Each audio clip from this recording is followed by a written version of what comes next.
This is the most delicious fried chicken I've ever eaten, and I'm going to teach you the secret with a perfect golden crust. I've cut 2 chicken breasts in half, and we'll make a few holes in them with this fork so the seasoning penetrates well. After making holes in all the pieces, I'll set them aside and move on to the next step.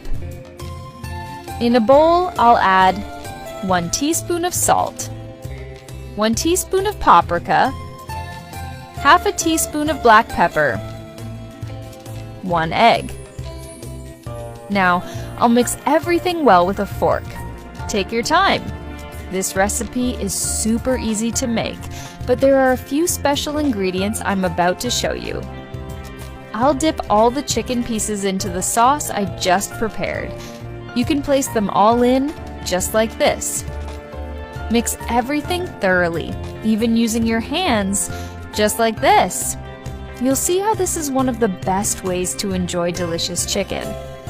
Now, for my favorite part, I'm adding 150 grams of Doritos to this plastic bag. This ingredient is special and will completely transform the flavor of your recipe. I also love making recipes with Doritos. The flavor is incredible. You should try it at home. I'll use a meat mallet to crush this portion of Doritos into fine crumbs.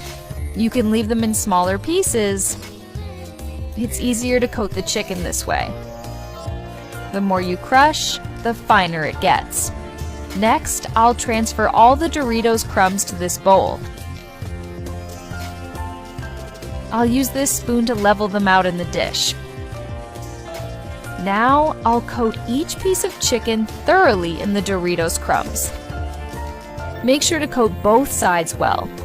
Have you ever coated any type of meat with Doritos before? Go ahead and try it at home. You'll see how amazing it tastes. It's perfect. It's time to move on to the next step. I have a pan with preheated oil, and I'll fry all the chicken breasts. Once they start to brown, you can flip them to cook the other side. They'll turn out like this. Now it's time to transfer them to a plate and enjoy this deliciousness. Look how wonderful they look, with a perfect golden crust.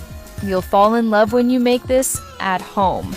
Not only is it flavorful, but it's also super crispy. I made this yesterday for my friends, and they loved it so much that they asked me to come here and teach it to you.